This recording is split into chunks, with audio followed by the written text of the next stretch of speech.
Her fingers had turned blue. That was the first thing Caleb Thornwood saw when he found her 19 years old, tied to a fence post in the middle of the worst blizzard Montana had seen in 20 years. Her father had left her there. Left her to freeze. Left her to die. What Caleb did next would destroy the lonely life he'd built and awaken something he'd buried 12 years ago. This is their story. Stay until the end and comment your city below so I can see how far this tale travels. Subscribe now. You don't want to miss what happens next.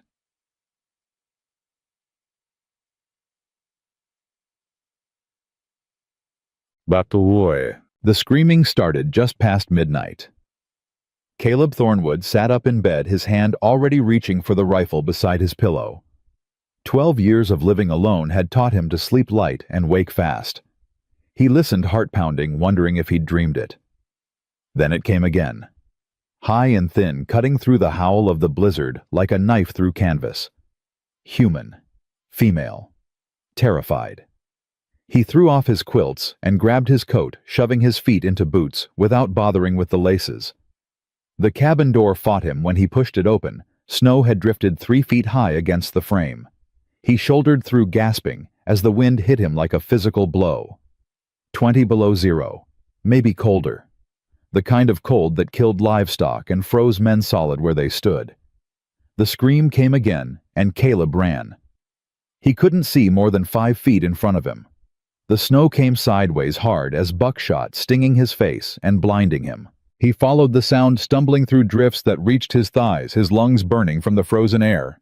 "Help me! Please, God! Somebody help me!" Closer now.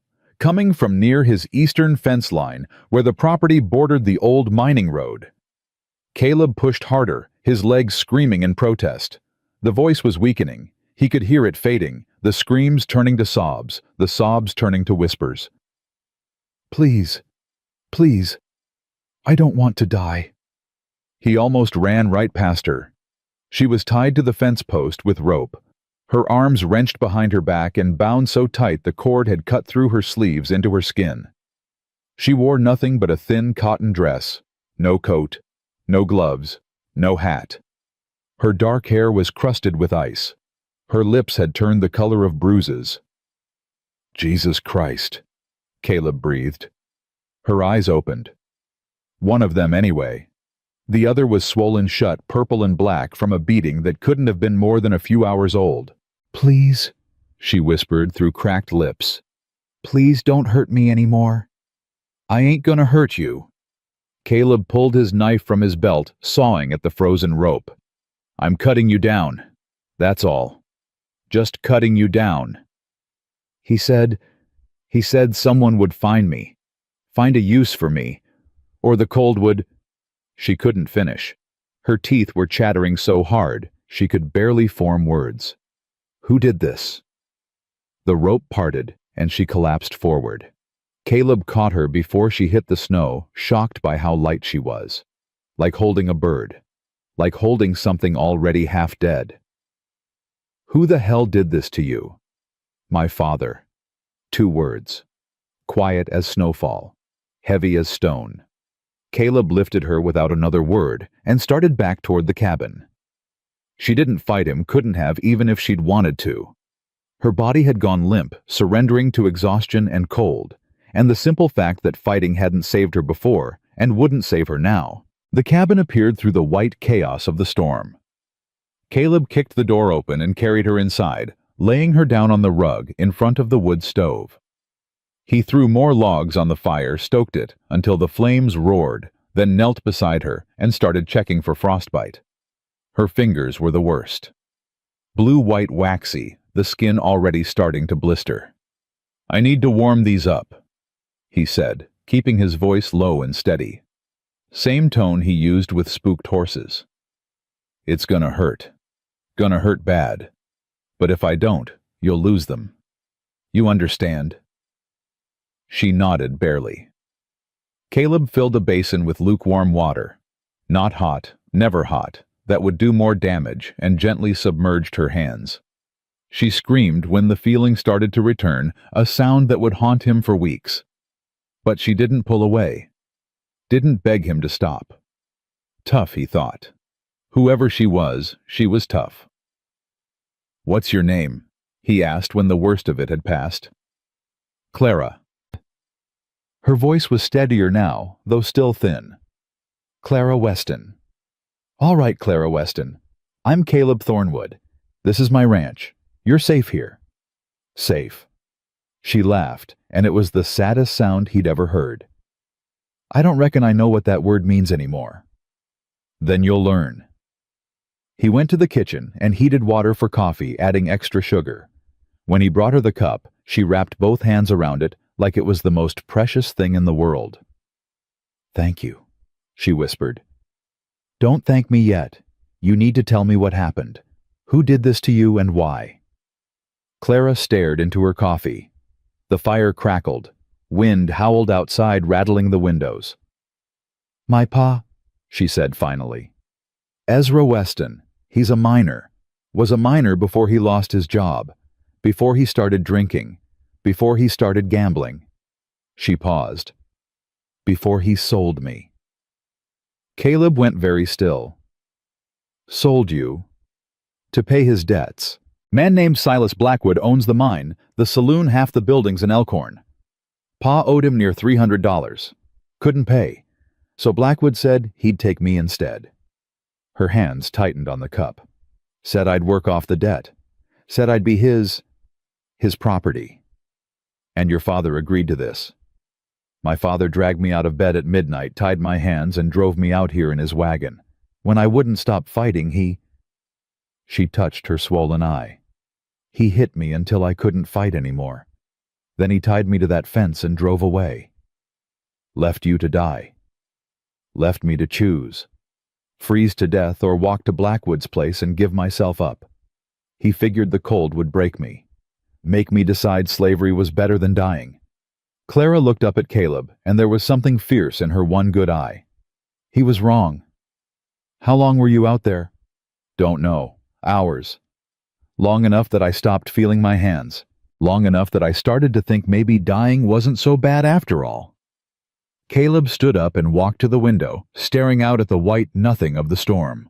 His jaw was clenched so tight his teeth ached. "This Blackwood," he said without turning around. "He know where your father left you?" "Probably not. Pa was supposed to deliver me to his place directly. When I didn't show up, Blackwood would have figured I ran. Or died." "Your father? He coming back?" "I don't know. He was drunk. He's always drunk now. But when he sobers up and Blackwood starts asking questions—" She trailed off. Caleb turned to face her. "Then he'll come looking." "Yes.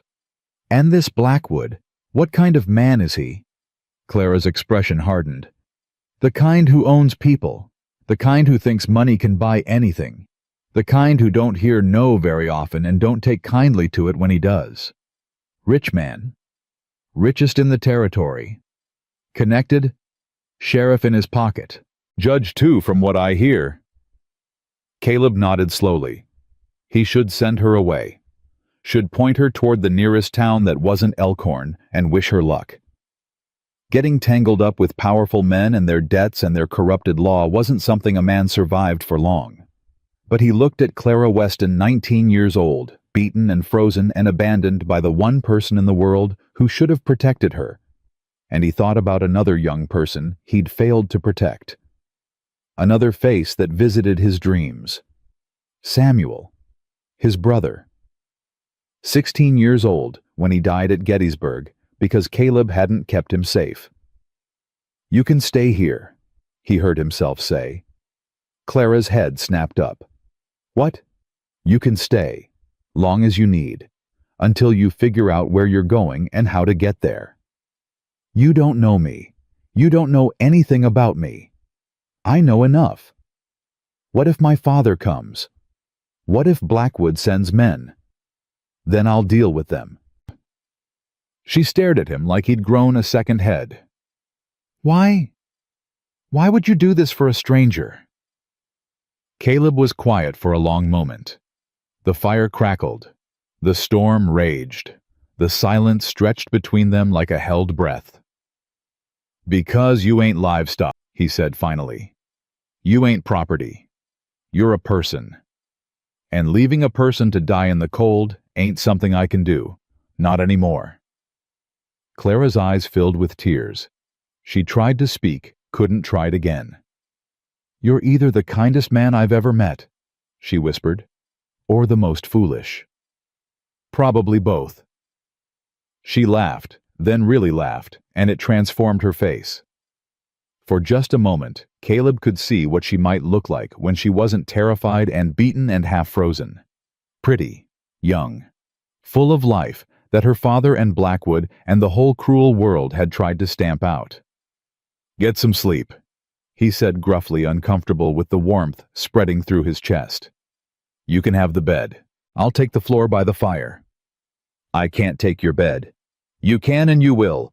You've been through hell tonight. Least I can do is give you somewhere soft to recover. Clara opened her mouth to argue, then seemed to think better of it. She stood on shaky legs, and Caleb moved to steady her, his hand gentle on her elbow. The bedroom's through there, he said, pointing. Extra quilts in the chest if you get cold. There's a chamber pot under the bed if you need it. Don't try to go outside for anything, storm's too bad and you're too weak. Mr. Thornwood. Caleb, just Caleb. Caleb. She tested the name like it was something fragile. Why do you live out here alone? That's a story for another time. Fair enough. She hesitated at the bedroom door, looking back at him.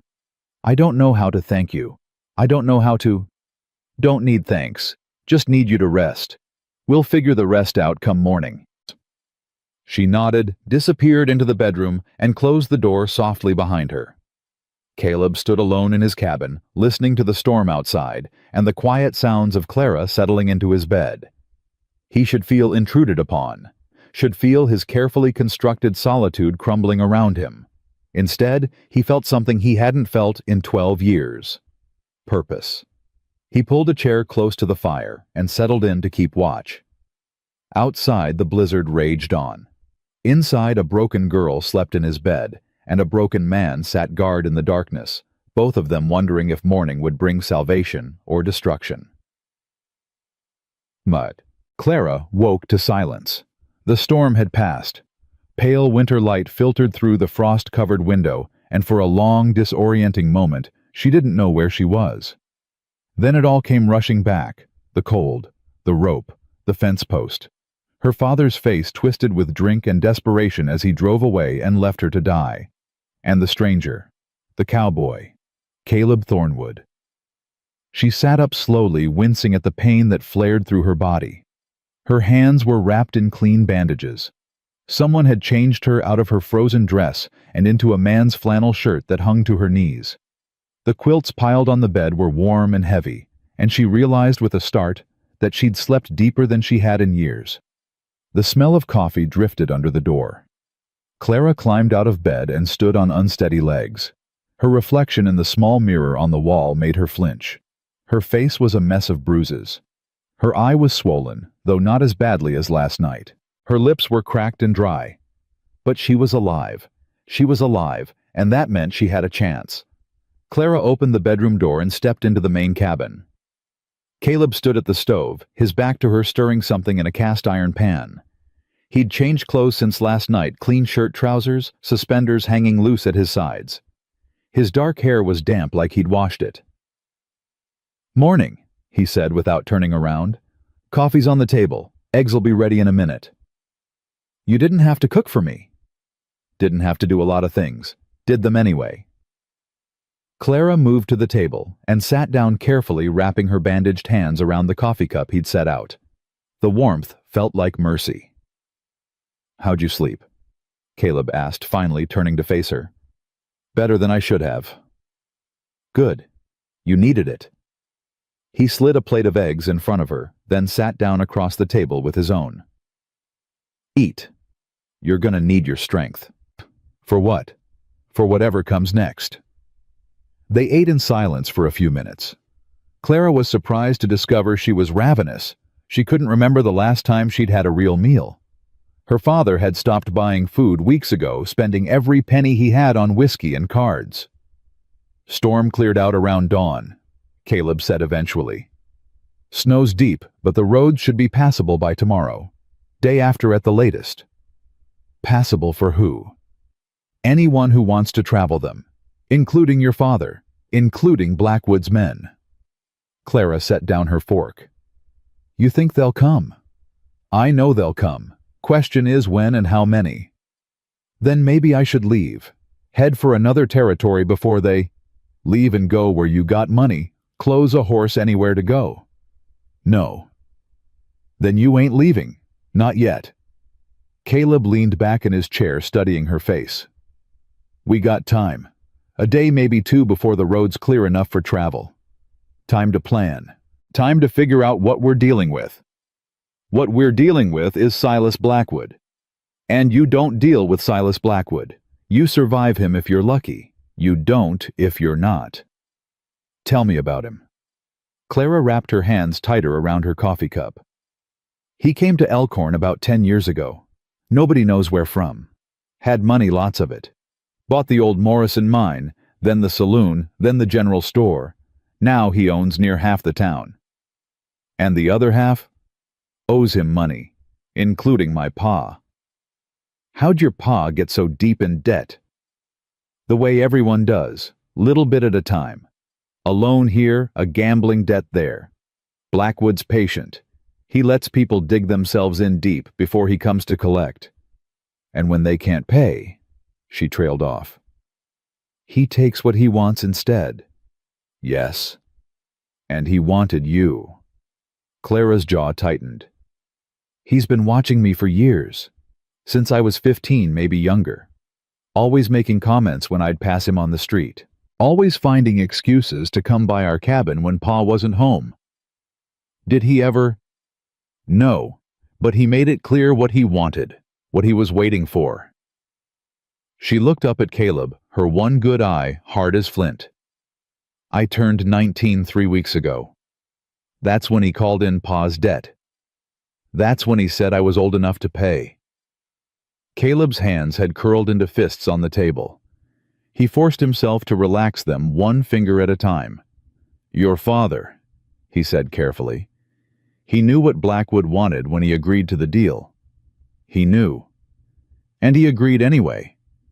He said he didn't have a choice. Said Blackwood would kill him if he didn't pay.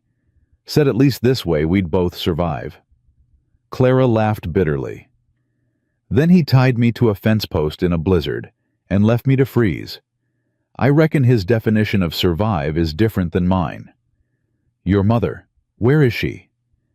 Dead. 8 years now. Consumption. Clara's voice softened. She was the only thing keeping Pa human. After she passed, he just disappeared. Into the bottle. Into his own grief. Left me to take care of everything.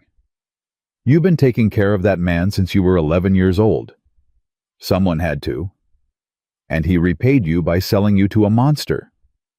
He repaid me by teaching me that family don't mean nothing. Blood don't mean nothing. The only person you can count on in this world is yourself. Caleb stood abruptly and walked to the window, staring out at the white expanse of his property. The snow had transformed everything, burying fences and smoothing out the rugged landscape into rolling drifts of pure white. My brother's name was Samuel, he said quietly. Clara looked up, surprised by the sudden shift. He was 3 years younger than me, 16 when he died. Gettysburg. Caleb's voice was flat, controlled, but Clara could hear the pain underneath. I joined up when I was 18. Union Army. Told myself I was fighting for something that mattered. Samuel wanted to come with me. I said no. Told him he was too young, too stupid, too reckless. But he came anyway. Lied about his age. Enlisted in a different regiment. I didn't even know he was there until the battle was over and they were counting the dead. Caleb's hand pressed against the cold glass of the window. Found him in a field. Took me 3 hours to find him walking among the bodies. He'd been shot through the chest. Probably died quick, they told me. Probably didn't suffer. I'm sorry. After that, I couldn't go home. Couldn't face my ma and pa. Couldn't tell them I'd let their youngest son follow me into hell and hadn't even known it until he was dead. He turned to face her. I came out here instead, built this place, spent 12 years trying to outrun my own guilt. Did it work? No. He moved back to the table and sat down across from her. But it taught me something. When you fail someone, when you let them down, the weight of it don't ever go away. It stays with you, gets heavier every year. Only way to carry it is to make sure you don't fail the next person, the next time. Clara understood then. Understood why this stranger had cut her down from a fence post in the middle of a blizzard. Understood why he'd brought her into his home, fed her, given her his bed. She wasn't just a girl he'd saved. She was a second chance. I ain't your brother, she said softly. No, but you needed help, and I was here. That's enough. Caleb leaned forward, his pale blue eyes intense. I couldn't save Samuel, couldn't protect him. But I can protect you, Clara Weston, if you'll let me. Why should I trust you? I trusted my pa, and look where that got me. You shouldn't trust me, not yet. Trust is earned, not given. But I'm asking you to give me a chance, to stay here, to rest, to let me help you figure out what comes next, that's all. Clara looked at this man, this stranger, and saw something she hadn't seen in a long time. Sincerity, plain and simple and honest. All right, she said, I'll stay. For now. For now is enough. Bam. The day passed quietly. Caleb showed Clara where everything was, the pump for water, the root cellar for food, the woodpile behind the cabin. He gave her clothes from an old trunk, things that had belonged to a woman once, though he didn't say who. Clara didn't ask. She spent the afternoon by the fire wrapped in quilts watching Caleb work. He was constantly moving, mending, tack, checking supplies, reinforcing the shutters against the cold. A man who couldn't sit still. A man running from his own thoughts. You ever think about leaving? She asked as the sun began to set. This place, no. Built it with my own hands. Buried my brother's memory under that big pine out back. Brought his ashes all the way from Pennsylvania after the war. He paused in his work. This is home. Only one I got. Must get lonely. Sometimes. But lonely is better than the alternative. What's the alternative? Letting people in, getting attached, then watching them leave one way or another. Clara pulled the quilts tighter around her shoulders. That's a sad way to live. Maybe, but it's safe. Safe ain't living. Safe is just surviving. Caleb looked at her, then really looked at her, and something flickered in his eyes. Recognition, maybe, or surprise. You're pretty wise for 19, he said. Grew up fast. Didn't have much choice. He nodded slowly, then went back to his work. But Clara noticed his movements were slower now, more thoughtful, like her words had cracked something open inside him. Night fell hard and fast. The temperature dropped until the windows crackled with frost, and the fire had to be stoked every hour to keep the cabin warm. Clara was helping Caleb wash the dinner dishes when she heard it. Hoofbeats, faint but growing closer. More than one horse. Caleb's head snapped up. He was moving before Clara could speak, grabbing his rifle from the rack above the fireplace, checking the load with practiced efficiency. Get in the bedroom, he said quietly. Don't come out no matter what you hear. Caleb. Now Clara. She went, her heart pounding so hard she could feel it in her throat. She closed the bedroom door and pressed her ear against the wood, listening. The hoofbeats stopped outside the cabin. A moment of silence. Then a voice, slurred and familiar, cut through the cold night air. Rosalie, Rosalie, I know you're in there. Her father.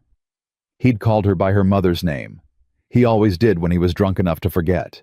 Clara. He corrected himself. Clara, you come out here right now. She heard Caleb open the front door, heard him step out onto the porch. Help you. Caleb's voice was calm, steady, dangerous in its quietness. You got my daughter in there. Ezra Weston's words were thick with whiskey. I seen the tracks leading to your door. I know she's here. Depends. You the one who tied her to my fence and left her to freeze. A pause. Clara could imagine her father's face, surprised that someone knew, angry that someone cared. That ain't none of your concern. She's my daughter. My property. I got rights. She's 19 years old. That makes her an adult. And last I checked, you can't own a person in this country. Not since Lincoln freed the slaves. Don't you lecture me about rights.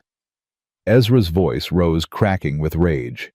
You don't know nothing about what I've been through, what that girl put me through. She's the reason her mother's dead, the reason I...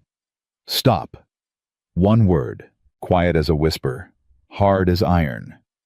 Your daughter near died tonight because of what you did. She's hurt, she's scared, and she's not going anywhere until she decides she wants to. The hell she's not. Silas Blackwood's got a claim on her. She belongs to him now. You give her up or there'll be trouble. There's already trouble. You made it the moment you tied an innocent girl to a fence post and drove away. Clara heard her father sputtering, heard him take a step forward. Then she heard the distinctive click of a rifle being cocked. I'd think real careful about your next move, Caleb said. Silence stretched out long and tense. Clara pressed her hands against the door, trembling. This ain't over, Ezra finally said. Blackwood'll hear about this. He don't take kindly to people stealing what's his. She ain't his. She ain't yours. She belongs to herself. Now get off my property before I lose my patience. More silence. Then finally the sound of her father mounting his horse. The hoofbeats retreating into the night. Clara stayed frozen against the door, unable to move, unable to breathe. A minute passed. Then two. The bedroom door opened. Caleb stood there, rifle still in his hand, his face unreadable. He's gone, he said. He'll come back. Probably. With Blackwood and whoever else they can scrape together. Then I should leave, before people get hurt because of me. Clara. Caleb set the rifle down and stepped closer. Look at me. She raised her eyes to his. Your father left you to die. This Blackwood wants to own you like property. Neither of them deserve a single thing from you. Not your obedience, not your sacrifice, not your guilt. But if you get hurt, then I get hurt protecting someone worth protecting. That's my choice, not yours to make for me. Tears spilled down Clara's cheeks. She couldn't help it, couldn't stop them. I don't understand, she whispered. Why would you do this? Risk everything for a stranger. Caleb was quiet for a moment. Then he reached out and gently took her bandaged hands in his. Because 12 years ago I failed someone who needed me. I've been living with that failure every day since. Carrying it. Drowning in it. He met her eyes. You're my chance to do something right. To be the person I should have been for Samuel. I ain't letting you go without a fight. Clara looked at this man, this lonely cowboy, with his haunted eyes and his careful kindness, and felt something shift inside her chest. Hope. Small and fragile and terrifying, but there nonetheless. All right, she said softly. We fight. Caleb nodded. Something like a smile touched his lips. We fight. Outside, the winter wind howled across the frozen prairie. Inside, two broken people stood together in the firelight, making a pact that would change both their lives forever. The storm was over. But the real battle was just beginning. The next 3 days passed in a strange kind of quiet. Clara's bruises faded from purple to yellow, and the feeling returned fully to her fingers, though they ached when the temperature dropped. She moved through Caleb's cabin like a ghost, at first uncertain of her place, apologizing every time she touched something or sat in a chair that wasn't hers. Caleb noticed, but said nothing. He gave her space, let her find her own rhythm in the small cabin they now shared. He cooked breakfast. She insisted on cooking dinner. He chopped wood. She mended his shirts with needle and thread she found in an old sewing box. On the third morning, Clara woke before dawn and found Caleb already up, standing at the window with his rifle across his chest. Something wrong? She asked, her voice thick with sleep. Riders, 3 of them, coming up from the south road. Clara's stomach dropped. She moved to the window and peered out into the gray light. 3 figures on horseback, still distant, but approaching steadily. Blackwood? Can't tell yet. Could be anyone.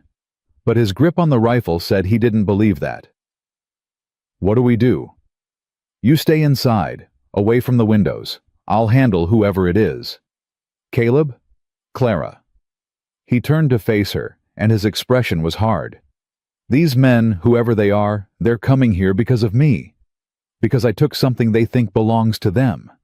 That makes this my fight. I ain't something. I'm someone. I know that. But they don't.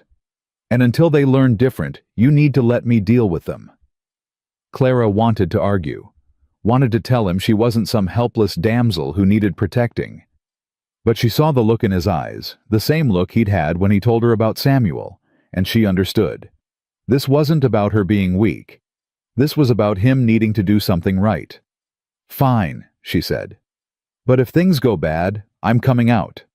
If things go bad, you run. Out the back through the trees down to Miller's Creek. There's an old trapper's cabin about 2 miles south. You hole up there until it's safe. I ain't leaving you. You will if I tell you to. Their eyes locked. Neither looked away. We'll see, Clara said finally. Caleb almost smiled. Almost. The riders drew closer. Clara retreated to the bedroom, but left the door cracked, watching through the narrow gap as Caleb stepped out onto the porch. The lead rider was a big man on a black horse, well-dressed in a way that seemed wrong for the frontier. Behind him rode 2 others, rough-looking men with guns on their hips and expressions that said they knew how to use them. Morning. Caleb said, his voice carrying clear across the frozen air. Help you gentlemen with something. The big man dismounted. He was older than Clara had expected, 50s maybe, with silver hair slicked back and a face that might have been handsome once before greed and cruelty carved deep lines into it. Silas Blackwood. Had to be. Mr. Thornwood, I presume. Blackwood's voice was smooth as oil. I don't believe we've had the pleasure. Can't say we have. My name is Silas Blackwood. I own the Elkhorn mine, among other enterprises. I know who you are. Then you know why I'm here. Blackwood smiled, but it didn't reach his eyes. I believe you have something that belongs to me. I don't have anything that belongs to anyone but myself. Now, let's not play games. Blackwood stepped closer, his boots crunching on the frozen ground. Ezra Weston owes me a considerable debt. In lieu of payment, he offered me his daughter. A business arrangement, nothing more. But it seems the girl has wandered off. She didn't wander. Her father tied her to my fence in the middle of a blizzard and left her to die. Something flickered in Blackwood's expression. Surprise, maybe. Or annoyance that his version of events had been contradicted. A misunderstanding, I'm sure. Ezra can be impulsive, especially when he's been drinking. But that doesn't change the fact that he and I have an agreement. Clara Weston is my property now, and I've come to collect. She ain't property, she's a person. A person who belongs to me. Nobody belongs to you, Blackwood. Not in this country. Not anymore. Blackwood's smile thinned. You're a long way from anywhere, Mr. Thornwood. Out here the law is whatever I say it is. And I say that girl is mine. Then you say wrong. The 2 men behind Blackwood shifted hands, moving toward their guns. Caleb didn't flinch. I could have my men burn this cabin to the ground, Blackwood said conversationally. Could shoot you where you stand and take what I came for. Nobody would ever know. Nobody would ever care. You could try. You're one man. I have 2 guns behind me and a dozen more back in town. You really think you can win this fight? I think you're standing on my porch making threats, and I think that means you're not as confident as you're pretending to be. Caleb leaned forward slightly. I think you came out here expecting to find a scared girl and an empty cabin, and instead you found someone willing to put a bullet in you. I think that's got you worried. Blackwood's face hardened. For a moment, Clara thought he might give the order, might tell his men to draw. Might end this right here with blood and fire. But he didn't. You're making a mistake, Thornwood. A serious mistake. Wouldn't be my first. This girl isn't worth dying for. That ain't for you to decide. Blackwood stared at him for a long moment. Then he laughed, a cold, empty sound that made Clara's skin crawl. Very well. Keep her, for now. But understand this, Ezra Weston owes me $300. Somebody's going to pay that debt. If it's not the girl, it'll be someone else. He mounted his horse and looked down at Caleb with contempt. I'll be back, Mr. Thornwood, and next time I won't be so civilized.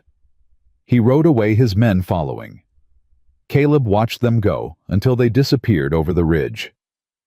Clara emerged from the bedroom. Her legs were shaking. He's not going to stop, she said. No. He'll come back with more men, more guns. Probably. Then what do we do? Caleb was quiet for a moment. Then he set his rifle down and turned to face her. We need help. Can't fight Blackwood alone. He's got too many men, too much power. But if we can get word to the territorial marshal, file a complaint, make this official? You think the law will help? Blackwood owns the sheriff. The sheriff, not the marshal. There's a difference. Caleb moved to the table and sat down heavily. Territorial marshals answer to the federal government, not local politicians. If we can get to Helena, talk to someone with real authority. Helena's 3 days' ride. More in this weather. I know. And Blackwood will know the moment we leave. He'll come after us. I know that too. Clara sat down across from him. Her hands were trembling, so she pressed them flat against the table to make them stop. There's another way, she said quietly. What way? I could go to him. Give myself up. Pay my father's debt like I was supposed to. No. Caleb. I said no. His voice was sharp, sharper than she'd ever heard it. That ain't happening. Not while I'm breathing.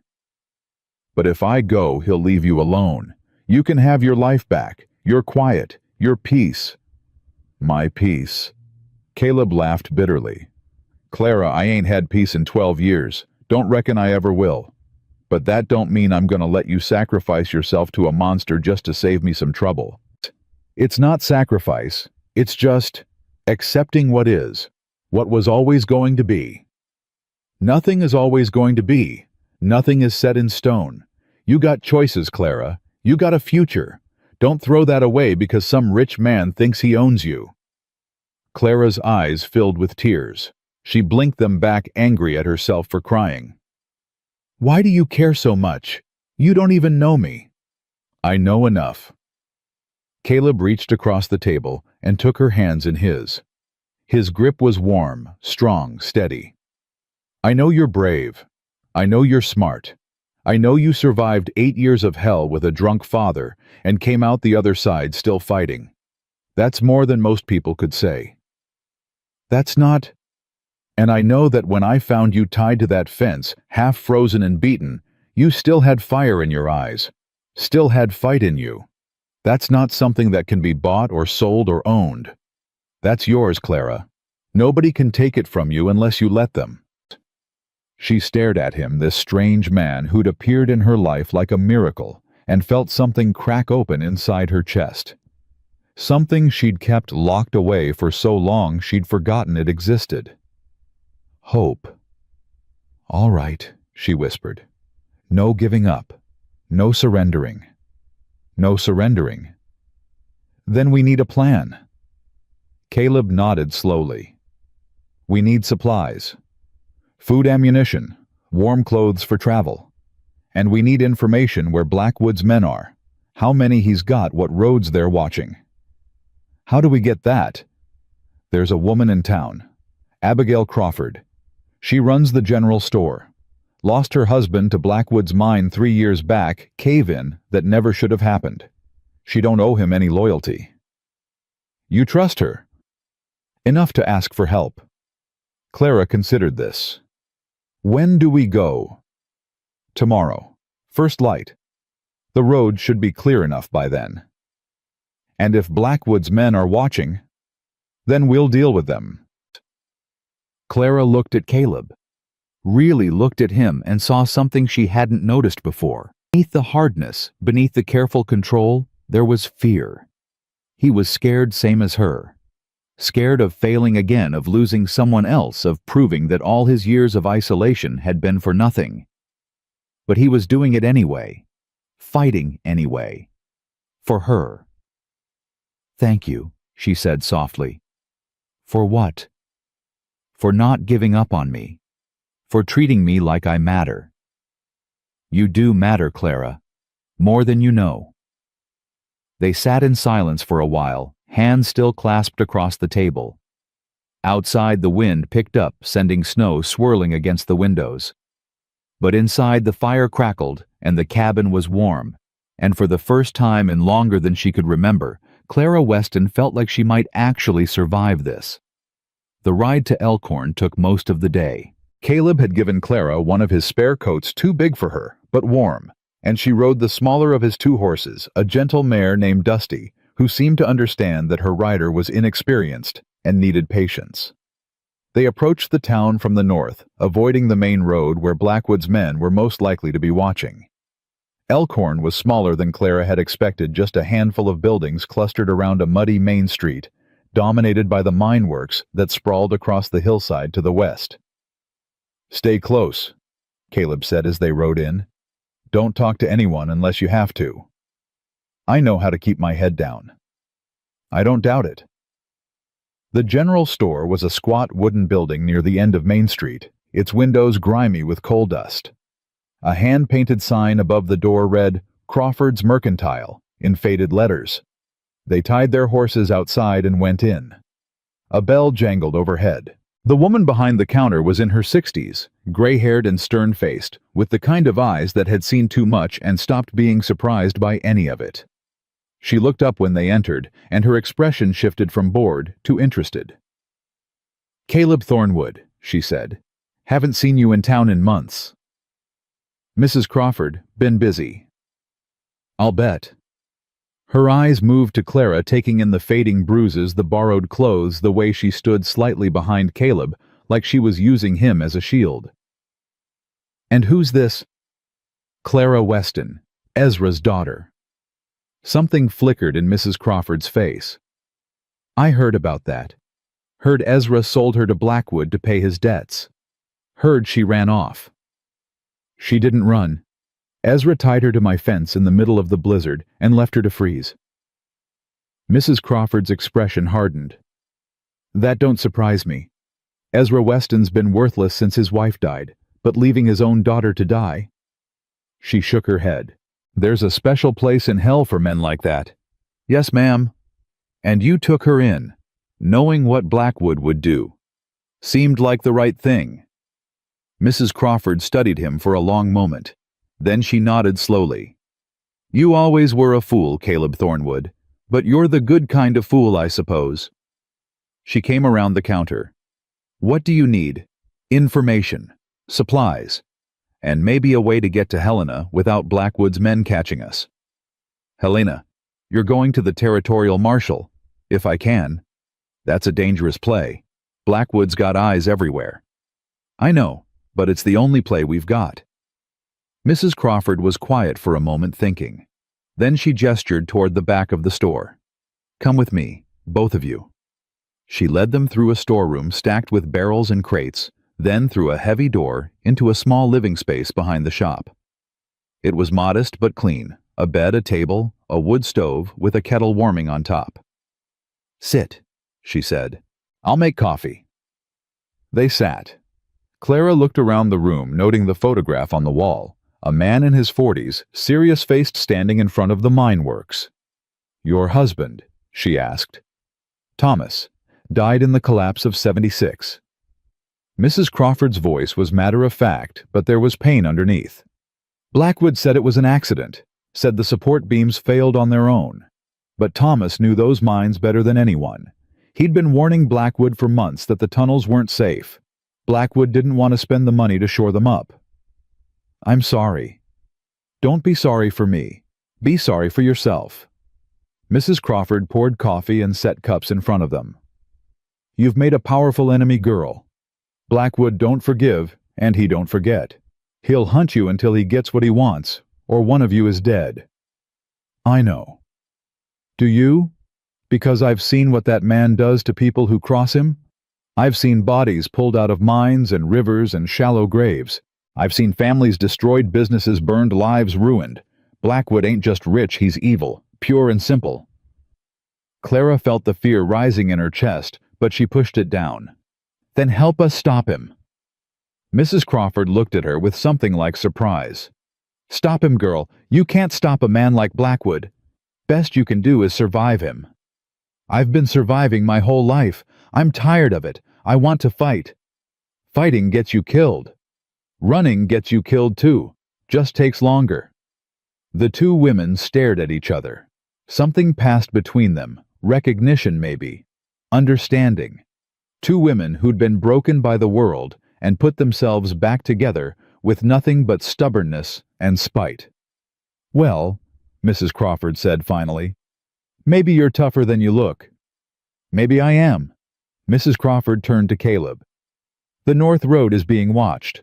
Blackwood's got men posted at the Miller's Pass checkpoint, but there's an old mining trail that runs through the hills to the west. It's rough going, barely more than a game path in some places, but it'll get you past the checkpoint without being seen. I know the trail, used it a few times when I first came to the territory. Good. Then you know it comes out near Widow's Peak, about 20 miles north of here. From there you can pick up the main road to Helena. What about supplies? I'll put together what you need. Food, ammunition, extra blankets. You can pick it up after dark, less chance of being seen. Caleb nodded. I appreciate this, Mrs. Crawford. I know you're taking a risk. I've been taking risks since the day I decided to stay in this godforsaken town. She looked at Clara. You take care of him, you hear? He's too stubborn to take care of himself. Yes, ma'am. And you? She turned back to Caleb. You take care of her. That girl's been through enough. Don't let her down. I won't. They left the back room and returned to the store. Mrs. Crawford walked them to the front door, then paused. One more thing, she said quietly. Ezra Weston's been drinking at the saloon every night since the blizzard. Blackwood's keeping him close, probably using him to track Clara's movements. If Ezra sees you in town— He won't, Caleb said. We're leaving now. They stepped out onto the boardwalk. The sun was setting, painting the sky in shades of orange and red. The street was mostly empty, but Clara felt exposed anyway, like 1,000 eyes were watching her from every shadow. Come on, Caleb said. Let's get back before it gets dark. They were halfway to their horses when a voice called out from behind them. Clara! She froze. Her heart stopped. Her breath caught in her throat. She knew that voice, had heard it every day for 19 years, had learned to fear it, to hate it, to mourn the man it used to belong to before grief and whiskey had hollowed him out. Clara turned slowly. Her father stood in the doorway of the saloon, swaying slightly, a bottle clutched in one hand. His eyes were red-rimmed, his clothes filthy. He looked like a corpse that hadn't realized it was dead yet. Clara, he said again, his voice cracking. Baby girl, you're alive. Pa, I thought the cold got you. I thought— He took a stumbling step forward. I'm sorry, baby. I'm so sorry. I didn't mean for it to go that way. I was drunk. I wasn't thinking straight. You know how I get when I'm— Stay back. Ezra stopped. Hurt flickered across his ravaged face. Clara, please. I'm your father. I love you. You left me to die. I made a mistake. A terrible mistake. But I can fix it. We can fix it together. Just come with me. Come home. Home. Clara's voice rose. What home? You sold me to pay your gambling debts. You tied me to a fence in a blizzard. You hit me until I couldn't fight anymore. She was shaking now, tears streaming down her face. You're not my father. Not anymore. Clara. My father died the same day my mother did. You're just what's left." Ezra's face crumpled. For a moment, he looked like the man he used to be, broken lost. Then his expression hardened. "Fine," he said. His voice had changed, turned cold and mean. "You want to throw away your family, go ahead, but don't think you can run from Blackwood. He'll find you. He always finds what belongs to him." "I don't belong to anyone." "You belong to whoever holds your debt. And right now that's Silas Blackwood." Ezra smiled, and it was the ugliest thing Clara had ever seen. "You think this cowboy can protect you? He's one man. Blackwood's got an army. You'll be back, Clara, one way or another." Caleb stepped forward, putting himself between Clara and her father. "Walk away, Ezra, while you still can. Or what, you'll shoot me, in the middle of Main Street." "I'll do what I have to do." The two men stared at each other. Ezra's hand twitched toward his belt, but there was no gun there, just an empty holster. "This ain't over," Ezra said. "Not by a long shot." He turned and shuffled back into the saloon. The door swung shut behind him. Clara stood frozen on the boardwalk, her whole body trembling. Caleb put a hand on her shoulder. "Clara, we need to go." "I know." "Now, before he tells Blackwood we're here." She nodded, unable to speak. They mounted their horses and rode out of town at a speed that was just short of a gallop. Neither of them looked back. The ride back to the cabin was silent. Clara couldn't stop replaying the confrontation in her head. Her father's face, his voice, the way he'd looked at her like she was the one who'd done something wrong. When they finally reached the cabin, she dismounted and walked inside without a word. Caleb took care of the horses, then followed her in. She was sitting at the table, staring at nothing. "Clara, I'm fine." "No, you're not." She looked up at him, and the tears she'd been holding back finally spilled over. "He was my father," she whispered. "He was supposed to protect me, supposed to love me, and he sold me, like I was nothing, like I didn't matter." Caleb sat down beside her. "You matter, Clara. You matter more than he ever deserved." "Then why doesn't it feel that way? Why do I feel like I'm the one who failed?" "Because he made you feel that way. Because for 8 years he blamed you for things that weren't your fault, made you carry his grief, his anger, his weakness." Caleb's voice was gentle but firm. "That's not love, Clara. That's cruelty. And you don't owe him anything for it." I know that in my head. But my heart..." "Your heart will catch up. Takes time. Takes distance. Takes someone showing you what you're really worth." Clara wiped at her tears. "And what am I worth? Everything." Caleb reached out and took her hands in his. "You're worth everything, Clara Weston. And someday you're going to believe that. I'll make sure of it." She looked at him through her tears, this man who'd appeared in her life like a miracle, who'd cut her down from a fence post and given her a reason to keep fighting. "Thank you," she said. "For what? For not giving up on me, even when I want to give up on myself." "Never," Caleb said. "Not ever." They sat together in the fading light, hands clasped as the darkness gathered outside and the fire crackled low. Tomorrow would bring danger. Tomorrow would bring Blackwood and his men and the desperate ride to Helena and all the uncertainty that came with fighting a battle you might not win. But tonight, in this small cabin on the edge of nowhere, two broken people held on to each other and refused to let go.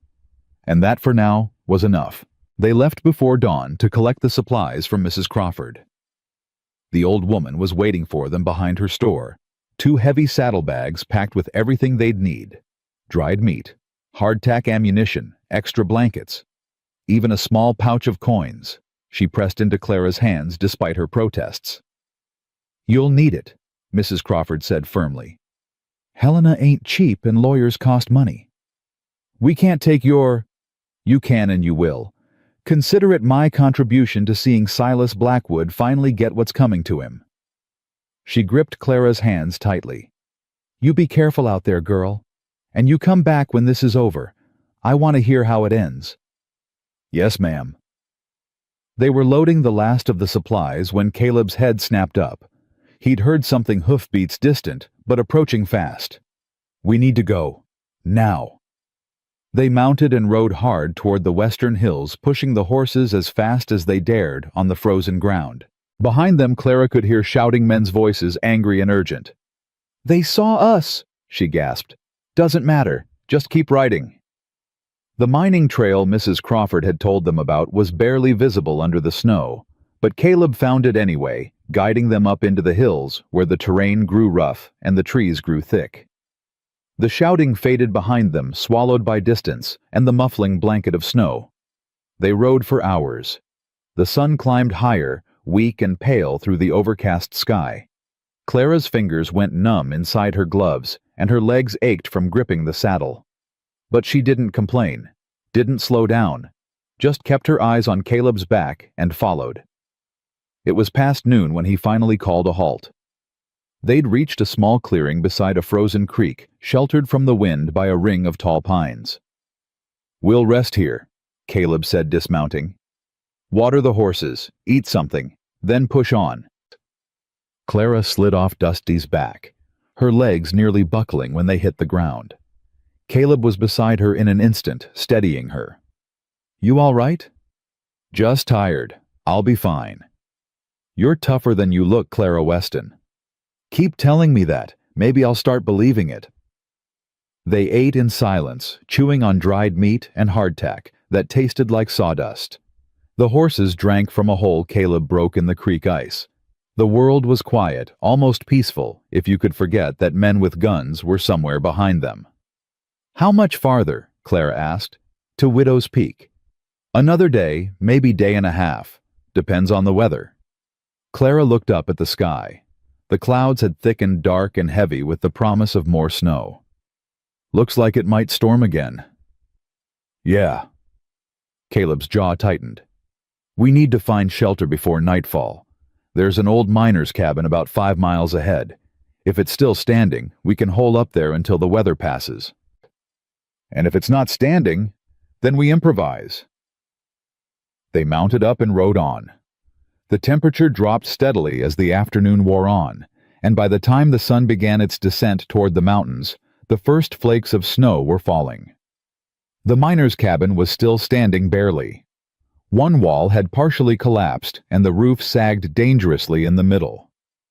But it had 4 walls and a door that closed, and right now that was enough. Caleb built a fire in the old stone fireplace while Clara unpacked their supplies. The cabin was small, just one room with a dirt floor and a single window covered in oiled paper. But the fire warmed it quickly, and soon the chill began to ease from Clara's bones. "Storm's getting worse," Caleb said, peering out through a crack in the door. "Might be here a while." "How long?" "Day, maybe 2. Hard to say." Clara felt a flutter of panic in her chest.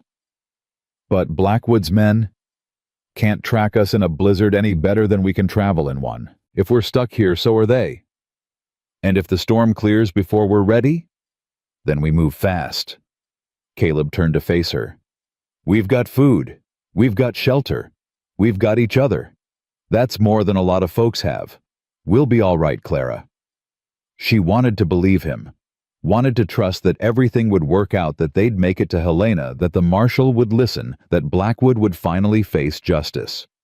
But hope had never served her well before. Hope had gotten her mother's grave and her father's fists and a fence post in a blizzard. "What if we don't make it?" she asked quietly. "What if Blackwood catches us before we reach Helena? Then we fight. Against how many men? However many he sends. That's not a plan, Caleb. That's suicide." "Maybe." He sat down beside her close enough that their shoulders almost touched. "But I'd rather die fighting than live running. Wouldn't you?" Clara thought about it, Thought about the life she'd had before, the constant fear, the endless labor, the slow erosion of everything she'd once hoped to be. Thought about what it would mean to go back to that, to surrender to Blackwood, to become the thing he wanted her to be. She said finally, "I would." Then stop worrying about what might happen, and focus on what we can control. Right now, that's staying warm, staying fed, and staying alive until this storm passes. And then we keep going. One step at a time, 1 mile at a time, until we get where we're going or we can't go any further. Clara looked at him, this strange, stubborn, broken man who'd appeared in her life like an answer to a prayer she'd stopped believing in. She didn't understand him, didn't know why he'd risked everything for a girl he barely knew. But she was grateful, more grateful than she'd ever been for anything. "Caleb." "Yeah? Thank you. For everything." He smiled, really smiled for the first time since she'd met him. It transformed his face, made him look younger, softer, almost handsome. "Don't thank me yet. We've still got a long way to go." The storm raged through the night and into the next day. Wind screamed through the gaps in the cabin walls, and snow piled up against the door, until Caleb had to force it open just to check on the horses in the lean-to they'd rigged behind the cabin. They passed the time talking. Clara told Caleb about her mother, how she used to sing while she worked, how she'd taught Clara to read using an old Bible, how she'd held on for 3 years after the consumption diagnosis, because she couldn't bear to leave her daughter alone with Ezra. "She knew," Clara said softly. "She knew what he'd become, what he was becoming. She made me promise right before she died, 'Promise me you'll survive, Clara. Promise me you'll find a way out.' And you did. I survived. I'm not sure that's the same thing as getting out. It's a start." Caleb told her about Samuel, the little brother who'd followed him everywhere, who'd worshipped him like a hero, who'd lied about his age and enlisted in a different regiment because he couldn't stand the thought of Caleb going to war without him. "I was so angry when I found out," Caleb said. "Tracked him down the night before Gettysburg. Told him to go home, told him he was too young, too stupid, too reckless. He just laughed. Said he wasn't leaving me. Said brothers stuck together. And then the battle started. 3 days of hell. When it was over, I went looking for him." Caleb's voice cracked. "Found him in a field. Took me 3 hours. He was just lying there, like he was sleeping." Clara reached out and took his hand. He didn't pull away. "I carried him off that field myself. Wouldn't let anyone else touch him. Wrote to our parents, told them what happened. Never went home after that. Couldn't face them." "Do they know you're alive?" "I send money sometimes. Never a return address. Figure it's better that way." "Better for who?" Caleb was quiet for a long moment. "I used to think it was better for them. Now I'm not so sure." The fire crackled. The wind howled. Clara held Caleb's hand and didn't let go. "You should go back," she said. "After this is over. You should see them." "Maybe. Not maybe. You should." She turned to face him. "Your brother died, Caleb. That's a tragedy. But you're still alive. And somewhere out there your parents are wondering what happened to their other son. Don't you think they deserve to know? I failed them. I failed Samuel. You were 19 years old. You couldn't have known he'd follow you. You couldn't have stopped him if you'd tried. I could have. You couldn't. He made his choice, same as you made yours, same as I made mine." Clara squeezed his hand. "We can't control what other people do. We can only control what we do. And running away from the people who love you, that's not honoring Samuel's memory. That's just punishing yourself." Caleb stared at her like he was seeing her for the first time. "When did you get so wise? I've had a lot of time to think. Not much else to do when you're taking care of a drunk and praying every night that tomorrow won't be worse than today. I'm sorry for what you went through." "Don't be sorry. Just help me make sure it wasn't for nothing." By the second day, the storm had begun to ease. The wind died down. The snow slowed to occasional flurries, and pale sunlight broke through the clouds. They'd be able to travel again by morning. Caleb used the last of the daylight to teach Clara how to shoot. "You said your father taught you," he said, handing her his rifle. "Show me what you remember." Clara raised the rifle to her shoulder, sighted along the barrel, and squeezed the trigger. The shot went wide, kicking up snow 20 feet from the pine cone she'd been aiming at. "Not bad," Caleb said. "But you're pulling when you fire. That throws off your aim." "I know. I can feel it." "Then stop doing it." She glared at him. "It's not that simple." "Sure it is. You're anticipating the kick, so you're flinching before the gun goes off. Don't think about the kick. Don't think about anything. Just breathe, aim, and squeeze." Clara tried again. Missed again. "Better. Again." She tried again, and again, and again. By the time the light had faded completely, she'd put 3 shots within a foot of the target. "Not bad," Caleb said. "For a beginner."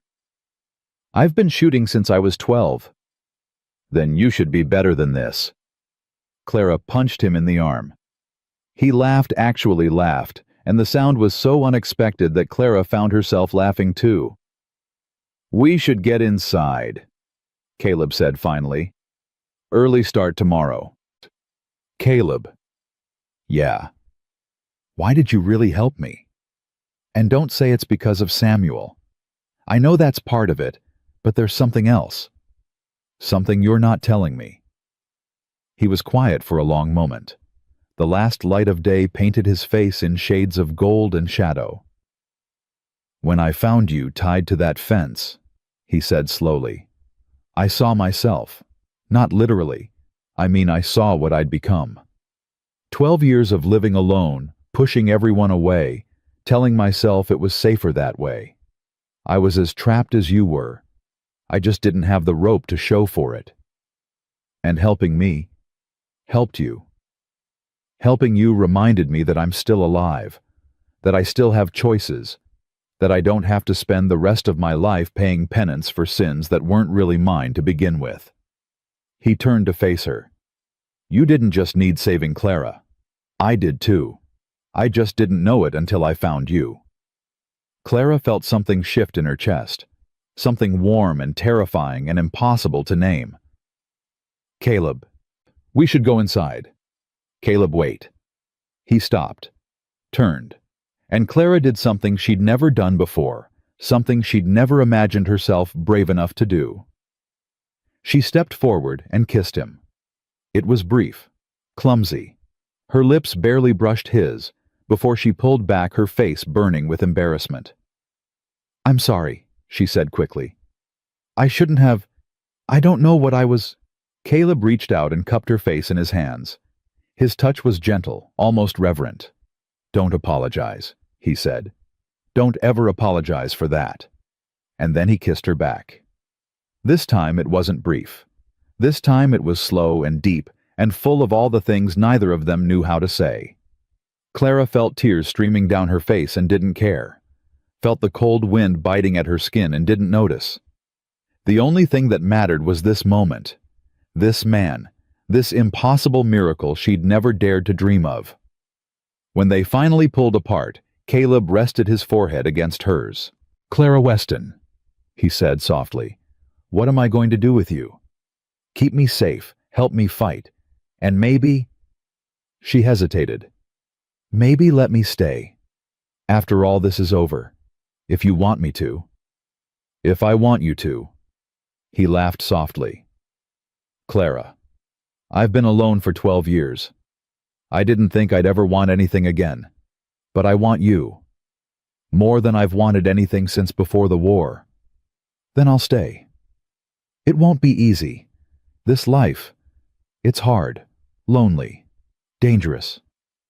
I know, but I'd rather have hard with you than easy without you." He pulled her close, wrapping his arms around her like he was afraid she'd disappear if he let go. "Then you'll stay," he said, "for as long as you want. Forever, if you'll have me." Forever sounds about right. They stood there in the fading light, holding each other, two broken people finding something whole. The wind picked up again, cold and sharp, but Clara didn't feel it. For the first time in her life, warm all the way through. They went inside as full darkness fell. The fire had burned low, but Caleb built it back up while Clara laid out their bedrolls. They ate a simple dinner of dried meat and the last of the hardtack, sitting close together with their shoulders touching. "Tomorrow," Caleb said. "We'll reach Widow's Peak by midday if we push. From there, it's 2 days to Helena." And then? "And then we find the territorial marshal. Tell him everything. Let the law handle Blackwood. You think it'll work? I think it's our best chance. Maybe our only chance." Clara leaned her head against his shoulder. "I'm scared, Caleb." "I know. Not of Blackwood. Not of dying. I'm scared that this," she gestured between them, "won't last. That something will happen, and I'll lose you, and I'll be alone again." Caleb put his arm around her, pulling her close. "I can't promise nothing bad will happen. Life don't work that way. But I can promise you won't face it alone. Whatever comes, we face it together. Deal." Deal. They fell asleep, curled together, wrapped in blankets, the fire crackling low. Clara dreamed of spring of green fields and warm sunshine, and a cabin that wasn't falling apart. She dreamed of a future she'd never let herself imagine before. She woke to the sound of horses. Caleb was already up, rifle in hand, peering through a crack in the cabin wall. His face was grim. "How many?" Clara whispered.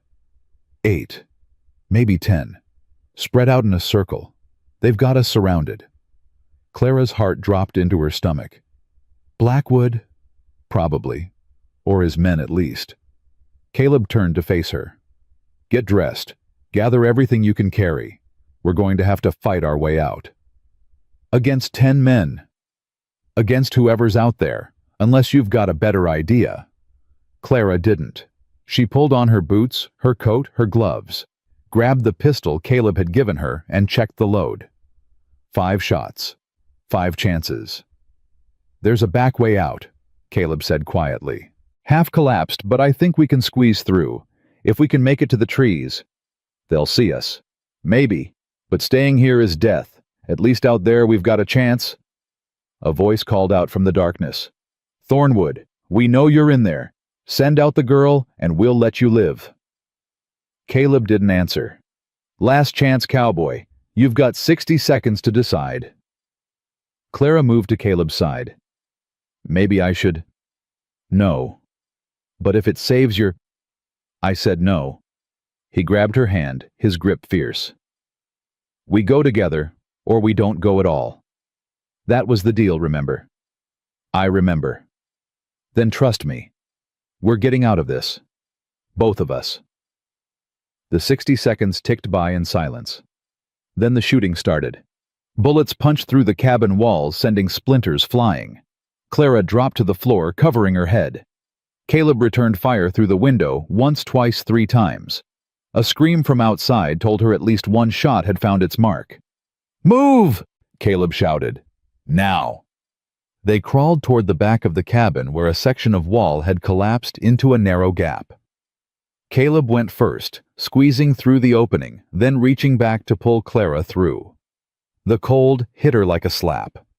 The snow was knee-deep here, and the moon had risen, turning everything silver and shadow. Gunfire echoed behind them as Blackwood's men continued shooting at the cabin, not yet realizing their quarry had fled. "The trees!" Caleb gasped. "Go!" They ran. Clara's lungs burned. Her legs screamed. Snow grabbed at her feet with every step, trying to drag her down. But she kept going, kept fighting, kept moving. They reached the tree line just as someone shouted behind them. "There! They're running!" More gunfire. A bullet whined past Clara's ear. She dove behind a thick pine, Caleb right beside her. "Keep going," he said. "Straight ahead. Don't stop for anything." "What about you?" "I'll cover you." "Caleb, go." Clara went. She ran through the dark forest branches, clawing at her face, snow filling her boots. She could hear Caleb behind her, firing, shouting, drawing the pursuers away from her path. Then she heard him cry out. She stopped, turned, saw him stumble, saw him fall, saw the dark stains spreading across the snow beneath him. Caleb! She ran back, found him on the ground, clutching his side, blood seeping between his fingers. "I told you to run," he gasped.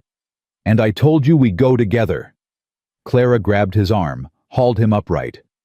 "Can you walk?" "Have to." They staggered forward, Caleb leaning heavily on Clara's shoulder. Behind them, voices shouted and lanterns bobbed through the trees. The hunters were closing in, but ahead through the darkness, Clara saw something else. A light, steady and warm, filtering through the trees. Another cabin, or maybe a farmhouse. Someone who might help them, or someone who might turn them in. Either way, it was their only chance. "Come on," Clara said. "Just a little further." Caleb gritted his teeth and kept walking. Blood dripped onto the snow behind them, leaving a trail that their pursuers would easily follow. But right now, all that mattered was reaching that light. All that mattered was staying alive. The light belonged to a farmhouse, small but solid, smoke rising from its chimney into the frozen night sky. Clara half-dragged, half-carried Caleb the last 100 yards, her arms burning, her breath coming in ragged gasps. Behind them, the sounds of pursuit had faded. Blackwood's men had lost the trail in the darkness, or they'd given up. Either way, Clara didn't care. All that mattered was getting Caleb inside. Getting him warm. Getting him help. She pounded on the door with her fist. "Please, someone help us, please." For a long, terrible moment, nothing happened. Then she heard footsteps. A bolt sliding back. The door opened a crack, and an old man's face appeared, weathered and suspicious. "Who's there?" "My name is Clara Weston. This man is Caleb Thornwood. He's been shot. Please, we need help." The old man's eyes moved from Clara to Caleb, taking in the blood, the pallor, the way he slumped against Clara, like he couldn't hold himself up anymore. "You got men chasing you?" "Yes, sir. Silas Blackwood's men." Something shifted in the old man's expression. He opened the door wider. "Bring him in, quick now." Clara staggered inside, and the warmth hit her like a wall. The old man closed the door behind them and slid the bolt home, then helped her lower Caleb onto a narrow bed in the corner of the room. "Marta," the old man called. "Get the kit. We got wounded." A woman appeared from a back room, younger than the man, maybe 50, with gray-streaked hair and capable hands. She took one look at Caleb and went pale. "Lord have mercy. What happened to him?"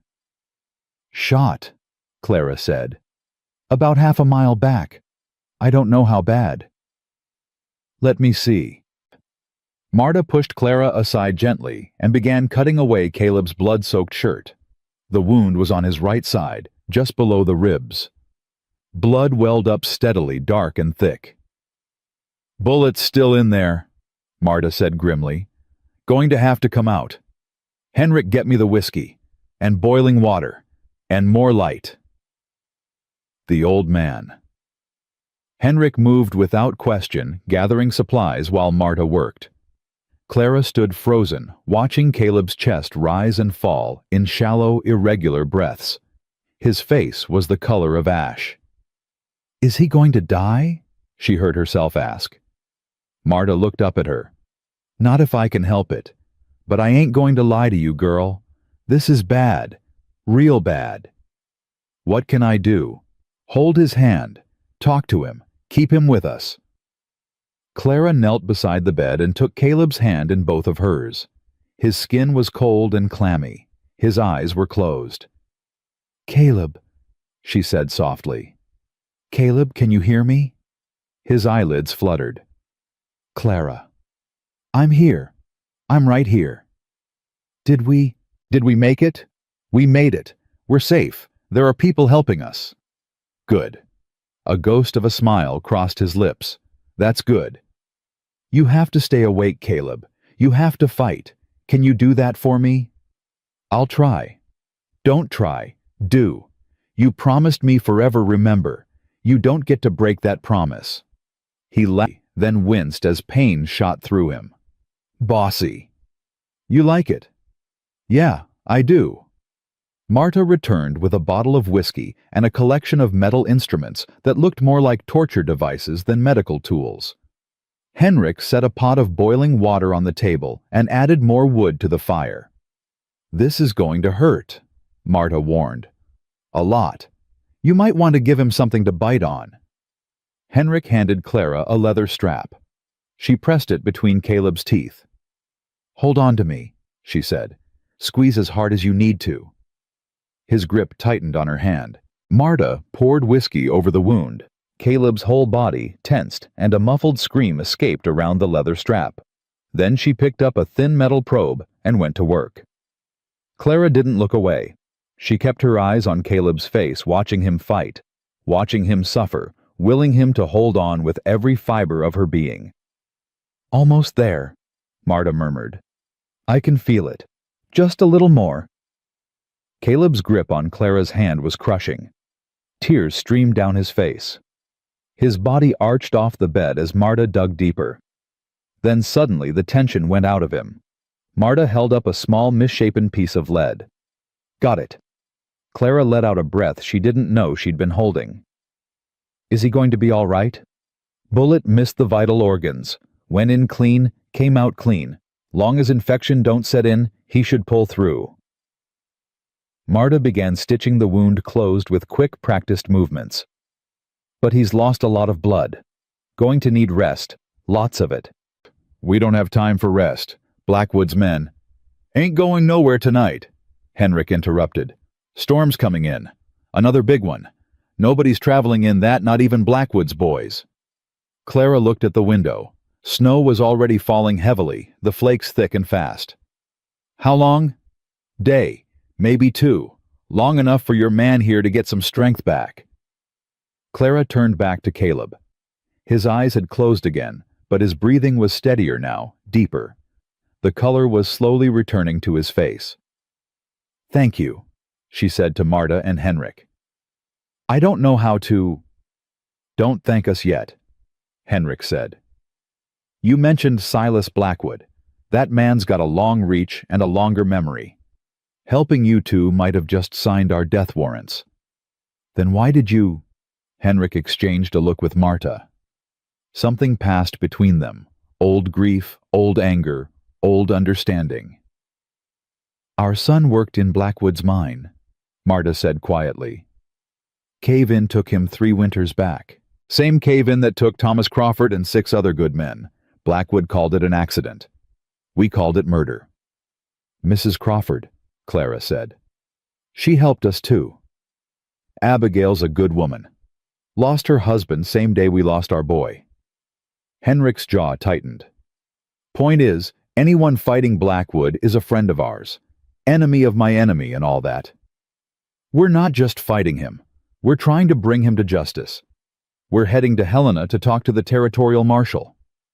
Henrik raised his eyebrows. That's ambitious. It's necessary. Maybe so. But it's also dangerous. Blackwood's got connections in Helena too. Politicians, businessmen, men with power who owe him favors. Then what would you suggest? I'd suggest you find evidence. Hard evidence, the kind that can't be ignored or bought off. Documents witnesses something that proves Blackwood's crimes beyond any doubt. We don't have time to. You've got 2 days. Storm's not letting up before then. Henrik leaned forward. There's a man in Elkhorn. Name's Doc Whitfield. He treated the miners after the cave-in. Saw things that didn't add up, injuries that shouldn't have happened if the supports had failed. Naturally marks on the bodies that suggested the collapse was deliberate. Why hasn't he come forward? Because Blackwood owns this territory. Anyone who speaks against him ends up dead or disappeared. Doc Whitfield's got a wife and 2 little girls. He's scared. Clara thought about this. But if we could get him to testify, then you'd have a witness, a respected professional who can speak to Blackwood's negligence, maybe even his deliberate wrongdoing. Combined with your story and your man's story, it might be enough. How do we reach him? Elkhorn's a day's ride from here. Less if you know the shortcuts, and once the storm passes, I can get you there. Henrik's expression hardened. But I'm warning you, girl, you're poking a hornet's nest. Even if you get Whitfield to talk, even if you make it to Helena, there's no guarantee the marshal will act. And if he doesn't, then Blackwood wins. I know. But I'd rather die trying than live running. Henrik studied her for a long moment. Then he nodded slowly. You've got spine, I'll give you that. All right, we'll help you. But your man needs to rest first. Can't do anything until he's strong enough to ride. He'll be ready. He's stronger than he looks. He'd better be. Because what you're planning, it's going to take everything both of you've got. Clara looked at Caleb, still unconscious on the bed, his chest rising and falling steadily. It always does, she said. Caleb woke the next morning groggy and weak, but alive. Clara was beside him, instantly pressing a cup of water to his lips. Easy, small sips. What happened? Where are we? A farmhouse. Good people. They helped us. Blackwood's men. Lost them in the storm. Henrik says they won't be able to travel until the weather clears. Caleb tried to sit up, winced, and fell back against the pillows. How bad am I? Bullet went clean through. Marta got it out. You lost a lot of blood, but she says you'll live. She a doctor. Farmer's wife. But she's patched up enough wounded animals to know what she's doing. Caleb almost smiled. That's comforting. It should be. You're alive, Caleb. Against all odds, you're alive. He reached up and touched her face, his fingers gentle despite their weakness. Thanks to you. If you hadn't gotten me here. Don't think about that. I have to think about it. You could have left me. Could have run. Saved yourself. No, I couldn't. Clara. I couldn't, Caleb, because leaving you would have been the same as dying. Do you understand? You're not just some man who helped me. You're everything. Everything I've been hoping for my whole life without knowing I was hoping for it. Tears spilled down her cheeks. She didn't try to stop them. I love you, she said. I know it's too soon. I know we've only known each other a few weeks, but I love you and I'm not losing you. Not now. Not ever. Caleb was quiet for a long moment. Then he pulled her down and kissed her forehead, soft and tender. I love you too, he murmured. And you're right. It's too soon. It's crazy. It's probably the most foolish thing either of us has ever done. But I don't care. I love you, Clara Weston. And when this is over, I'm going to marry you. If you'll have me. If I'll have you. She laughed through her tears. Caleb Thornwood, I'd have had you from the moment you cut me down from that fence. I was just too scared to admit it. Then it's settled. We survive this, we get married. Deal. Deal. They stayed like that for a while, foreheads touching, breathing the same air. Outside the storm raged on, but inside everything was warm and quiet and impossibly wonderfully still. The storm lasted another full day. Clara spent the time learning everything she could from Henrik and Marta, the shortcuts to Elkhorn, the layout of the town where Doc Whitfield lived and worked. She also helped around the farmhouse, grateful for something to do with her hands while her mind raced. Caleb improved steadily. By the second evening, he could sit up without help. By the third morning, he was walking slowly, carefully, but walking. You're pushing too hard, Clara warned. We don't have time for me to take it easy.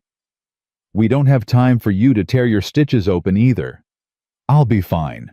You always say that. And I'm always right. Clara rolled her eyes, but she didn't argue. She knew he was right. They couldn't wait any longer. Every day they spent here was another day Blackwood had to regroup, to plan, to prepare. The storm broke on the fourth morning. The sky was clear and blue, and the sun shone bright on the fresh snow. It would have been beautiful if Clara hadn't known what it meant. Time to move. Henrik had prepared 2 fresh horses for them, his own animals, strong and well-rested. Marta packed supplies, food, bandages, a bottle of whiskey for emergencies. The Elkhorn starts about a mile north of here, Henrik said as they mounted up. Follow the creek until you hit the old logging road. Take that east for about 6 miles, and you'll come out behind the church. Doc Whitfield's place is 3 buildings down on the left. Thank you, Clara said. For everything. Just make sure it counts for something. Make sure Blackwood pays for what he's done. We will. They rode out into the bright, cold morning. Clara glanced back, once saw Henrik and Marta watching from their doorway, then turned and focused on the path ahead. They reached Elkhorn by midday. The town looked different in daylight, smaller, dirtier, more desperate than Clara remembered. They tied their horses behind the church out of sight and made their way through the back alleys to Doc Whitfield's place. Caleb knocked. Footsteps inside. The door opened a crack. Who's there? My name's Caleb Thornwood. This is Clara Weston. We need to talk to you about the mine collapse. The crack widened slightly. A man's face appeared 40s, bespectacled with the tired eyes of someone who'd seen too much suffering. The mine collapse was 3 years ago, and the men who died deserve justice. Whitfield stared at them for a long moment. Then he opened the door wider. Come in, quickly, before someone sees you. The inside of the house was modest but clean. A woman stood in the kitchen doorway, clutching 2 small girls to her sides. Whitfield's family. Clara understood immediately why he'd stayed silent. I know why you're here, Whitfield said once they were seated. I know what you're going to ask, and my answer is no. Doctor. No. I've got a wife. I've got children. Blackwood has made it very clear what happens to people who speak against him. I won't put my family at risk. Your family is already at risk, Clara said quietly. Every family in this territory is at risk as long as Blackwood has power. He'll keep squeezing, keep taking, keep killing until there's nothing left. Unless someone stops him. Then let someone else be that someone. There is no one else, just us. And we can't do it alone. Whitfield shook his head. You don't understand. Even if I testified, it wouldn't matter. Blackwood would buy off the judge, intimidate the jury, make the whole thing disappear. We're not going to local authorities, Caleb said. We're going to the territorial marshal in Helena, federal jurisdiction. Blackwood's influence doesn't reach that far. You think so? His influence reaches everywhere. Then help us reach further. Whitfield was silent. His wife stepped forward, the children still clinging to her. Jonas, she said softly. Maybe they're right. Maybe this is our chance. Our chance to get killed, you mean? Our chance to stop being afraid. She touched his arm. I'm tired, Jonas. Tired of looking over my shoulder. Tired of wondering when Blackwood will decide we know too much. At least this way we're fighting. Whitfield looked at his wife, at his daughters, at Clara and Caleb. The silence stretched. The collapse wasn't an accident, he said finally. I've known that for 3 years. The injuries I saw on those bodies. The support beams didn't fail. They were sabotaged. Cut partway through so they'd give way under stress. Clara leaned forward. Do you have proof? I kept samples. Wood shavings from the beams, photographs of the cut marks, my own medical notes detailing the inconsistencies. I've had them hidden ever since in case... He trailed off. In case there was ever a chance to use them. There's a chance now. Maybe. Whitfield stood and walked to a bookshelf. He pulled out a thick medical text, opened it, and removed a sheaf of papers hidden inside. This is everything. If it gets into the right hands... We'll make sure it does. Whitfield handed her the papers. His hands were trembling. If this doesn't work, it'll work. And if it doesn't, if Blackwood comes for my family, we'll protect them, Caleb said. Henrik and Marta, the farmers who helped us, they'll take your wife and children in. Hide them until this is over. You'd do that. We're all in this together now. Every one of us who's been hurt by Blackwood. It's time we started acting like it." Whitfield nodded slowly. Something in his expression shifted fear, giving way to something like resolve. "All right," he said. "I'm in. What do you need me to do?" They made plans quickly. Whitfield's family would leave that night, heading for Henrik and Marta's farm. The doctor himself would travel with Clara and Caleb to Helena to testify in person before the territorial marshal. But they'd barely finished planning when the front door burst open. 3 men filled the doorway.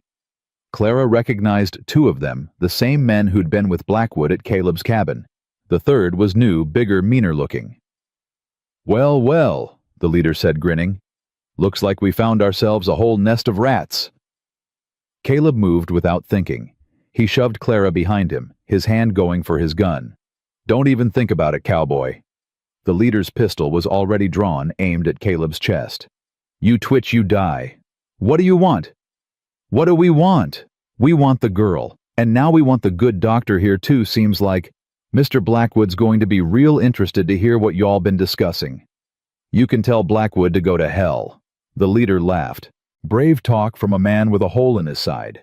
How's that wound treating you, by the way? Looked pretty bad when we saw you fall." "I've had worse." "I doubt that, but you're about to." He gestured to his men. "Take them. All of them."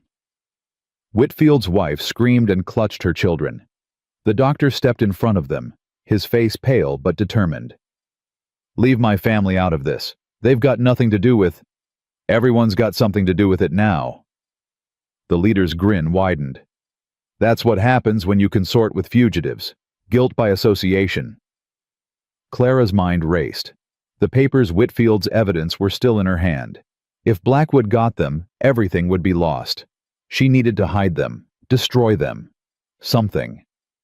Her eyes found Caleb's. A look passed between them. Understanding. "Now," Caleb said. He moved faster than a man with a bullet wound had any right to move. He grabbed the nearest chair and swung it at the leader, catching him across the face. The gun went off wild, the shot punching through the ceiling. Clara ran for the back door, the papers clutched to her chest. She heard shouting behind her, the sounds of fighting, Whitfield's wife screaming. She didn't stop. Couldn't stop. She burst out into the alley and ran. Boots pounded behind her. A hand grabbed her arm, spun her around. The big man. The new one. He was grinning. "Thought you could run, did you?"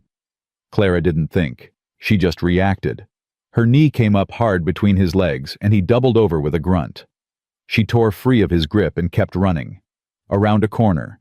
Down another alley. Her lungs burned. Her legs screamed. But she could see the church ahead, see the horses they'd left hidden behind it. She was almost there when another figure stepped into her path. Her father. Ezra Weston stood swaying in the alley, a bottle in one hand, his eyes red-rimmed and wild. "Clara?" he slurred. "Baby girl? Where are you going?" "Get out of my way." "Can't do that. Mr. Blackwood's paying me good money to bring you in. Real good money." "He's using you. He's always been using you." "So what, using's better than nothing? Using means I matter." "You don't matter to him. You never did. You're just a tool. A drunk fool he can manipulate." Ezra's face twisted with rage. He lunged at her surprisingly fast for how drunk he was. Clara dodged, but her foot caught on a broken board, and she went down hard. The papers scattered across the muddy ground. "What's this?" Ezra bent to pick them up. "What's this you got here? Don't touch those. Looks important. Bet Blackwood would pay extra for these." Clara scrambled to her feet, but Ezra was already backing away, clutching the papers like a prize. "Pa, please. Those papers are evidence. They can bring down Blackwood. They can make things right." "Right." Ezra laughed bitterly. "Nothing's ever been right. Not since your mother died. Not since she left me alone with you." "She didn't leave you. She died. There's a difference." "Is there?" Either way, she's gone. Either way, I'm here. Drinking, gambling, selling my own daughter to pay my debts. His voice cracked. You think I wanted this? You think I planned to become this? Then change. Help us. Turn those papers over to the marshal instead of Blackwood. It's too late for that. For too late. For you, maybe. For me. He shook his head. For me, it was too late the day Martha died. Clara heard footsteps approaching. Blackwood's men. Coming fast. Pa, please. If you ever loved me, if you ever loved Ma, do the right thing. Just this once. Ezra stared at her. For a moment, just a moment, she saw something in his eyes. Something that might have been the father she'd known before grief and whiskey had hollowed him out. Then it was gone. I'm sorry, he whispered. He turned and walked toward the sound of the approaching men, the papers still in his hand. Clara watched him go, watched him disappear around the corner, watched her last hope vanish with him. Then she ran for the horses. She mounted up alone, tears streaming down her face, and rode hard for the hills.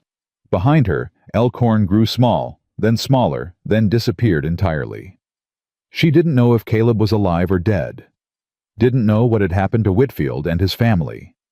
Didn't know if anything they'd done had mattered at all. All she knew was that she was alone again, and the darkness was closing in. Clara rode until the horse couldn't run anymore. She didn't know where she was going, just away, just anywhere that wasn't Elkhorn, anywhere that wasn't the alley where her father had betrayed her for the last time. The sun set and rose again, and still she kept moving, stopping only when exhaustion finally pulled her from the saddle. She made camp in a shallow cave, barely more than an overhang of rock, and sat with her arms wrapped around her knees, shivering despite the small fire she'd managed to build. The night was cold and empty, and impossibly quiet. Caleb was probably dead. Whitfield and his family, too. And the evidence, the only thing that could bring Blackwood down, was in her father's hands, which meant it was in Blackwood's hands, which meant it was gone. She had nothing left. No plan. No hope. No one. Clara pressed her face against her knees and cried. Cried for Caleb, for the future they'd never have.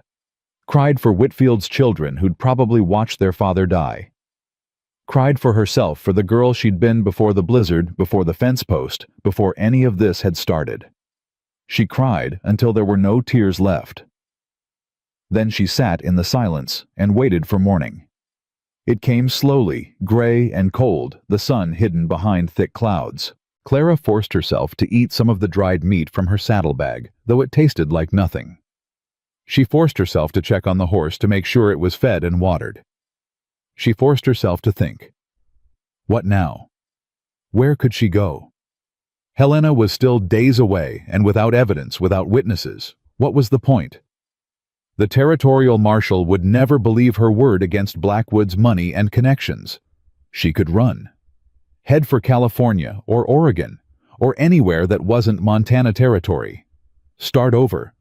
Build a new life under a new name. Forget everything that had happened. But even as she thought it, she knew she couldn't. Running meant Blackwood won. Running meant Caleb died for nothing. Running meant she was still that scared girl tied to a fence post, choosing survival over dignity. She'd promised herself she was done running. Clara mounted her horse and turned toward Helena. The journey took 3 days. She traveled carefully, avoiding main roads, watching for Blackwood's men. She saw no one. Either they'd given up the chase, or they were confident she posed no threat without the evidence. Either way, she kept moving. Helena appeared on the 4th morning, spread out in a valley between snow-capped mountains. It was bigger than Clara had expected, a proper city with brick buildings and paved streets and people everywhere. She felt small and out of place as she rode in her borrowed clothes, dirty, her face gaunt from days of hard travel. The territorial marshal's office was near the center of town, a solid stone building with an American flag flying from its roof. Clara tied her horse outside and stood on the steps for a long moment, gathering her courage. She had no evidence, no witnesses, nothing but her word and her scars. It would have to be enough. She pushed open the door. The man behind the desk looked up as she entered. He was in his 50s, gray-bearded with a stern face and sharp eyes. A badge gleamed on his chest. "Help you, miss. Are you the territorial marshal?" "Deputy Marshal William Hartley. Marshal Dawson's in Butte on business. Won't be back for a week." He studied her face. "You look like you've come a long way, and you look like you've got trouble." "I've got worse than trouble. I've got a story, and I need someone to believe it." Hartley gestured to the chair across from his desk. "Sit. Talk. I'm listening." Clara sat, and she talked. She told him everything.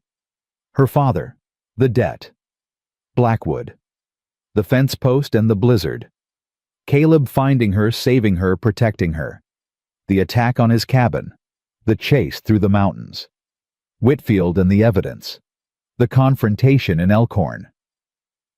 When she finished, Hartley was quiet for a long moment. His expression was unreadable. "That's quite a story," he said finally. "It's the truth." "I believe you. Problem is, believing ain't the same as proving." Without that evidence, the doc gathered without witnesses, willing to testify, all I've got is one woman's word against the richest man in the territory. So that's it. Blackwood wins. I didn't say that. Hartley leaned back in his chair. There's been rumors about Blackwood for years. Whispers about the mine collapse, about people who've gone missing, about debts that get collected in unusual ways. I've been waiting for something solid. Someone willing to come forward. I'm coming forward. You are. But you're also one girl barely 20, with a story that sounds almost too terrible to be true. A good lawyer would tear you apart in court. Clara felt the hope she'd been building start to crumble. Then what do I do? You wait. You stay here where Blackwood can't reach you, and you wait. If there are other witnesses out there, other people who've been hurt by that man, they might come forward. Once word gets out that someone's finally fighting back. And if they don't, then we've got a harder road ahead, but we've still got a road. Hartley stood and extended his hand. You're brave, Miss Weston. Braver than most men I know. Whatever happens, I want you to remember that. Clara shook his hand. Thank you.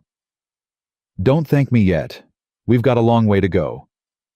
She found lodging at a boarding house near the edge of town, paying for a week with the coins Mrs. Crawford had given her. The room was small but clean, and after days of sleeping on the ground, the narrow bed felt like paradise.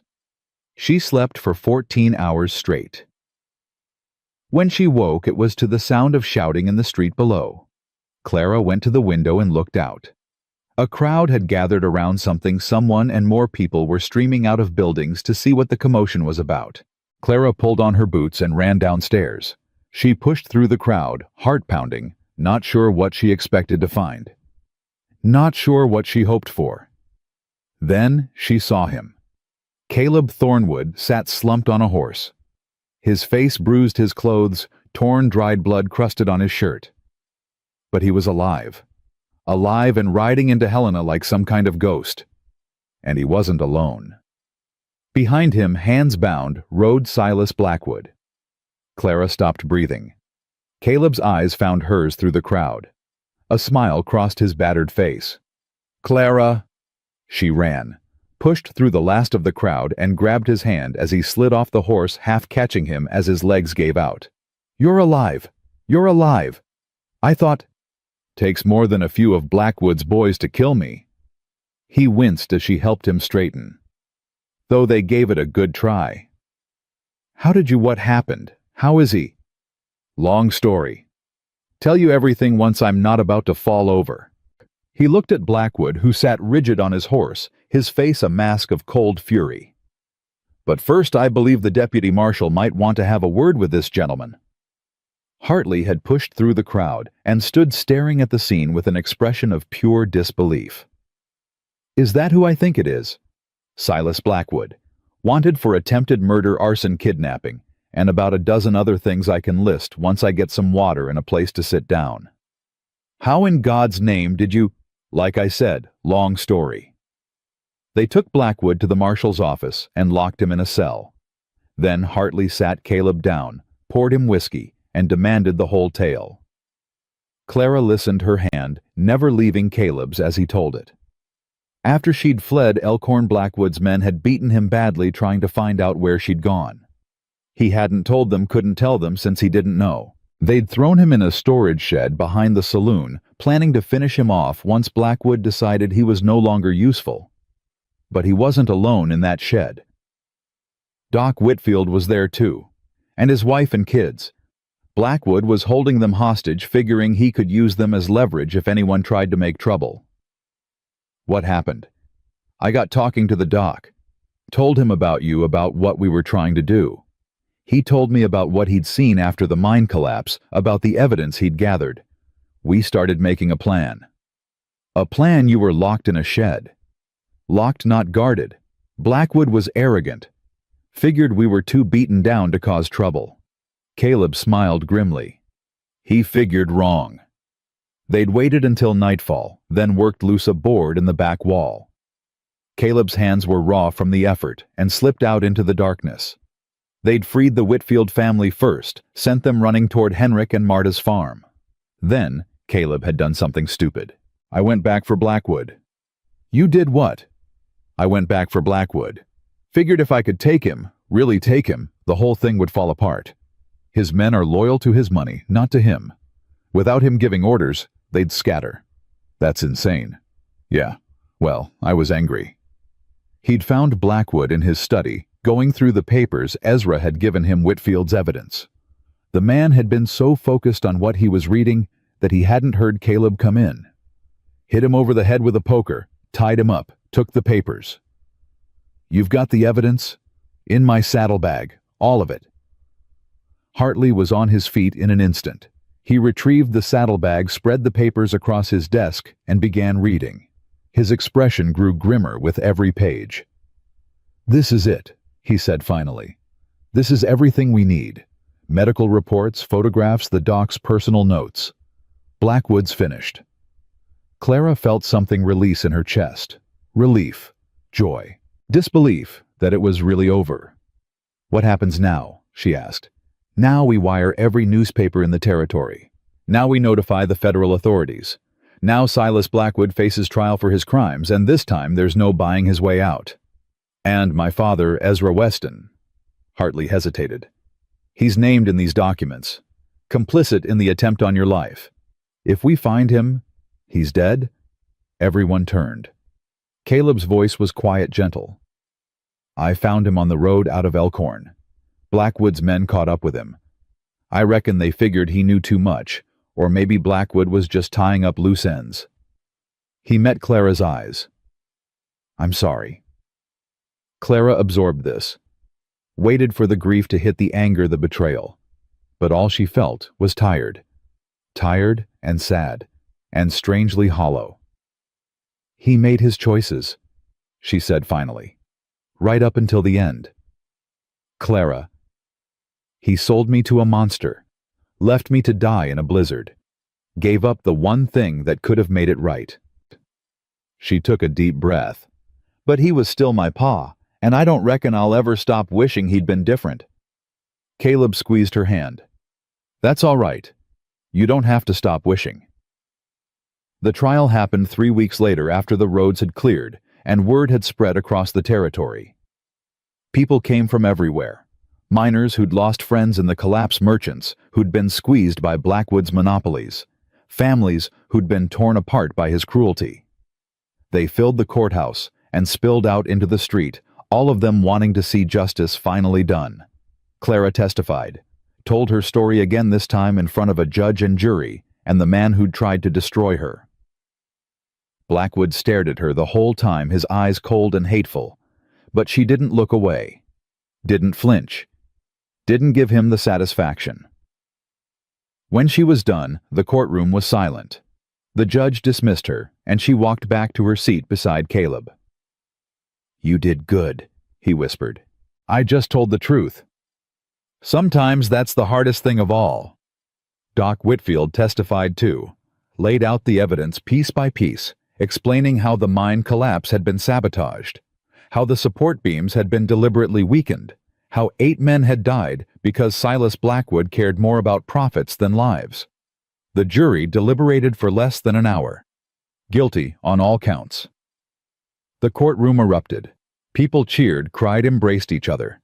Clara sat very still, feeling the weight of the moment settle over her. It was over.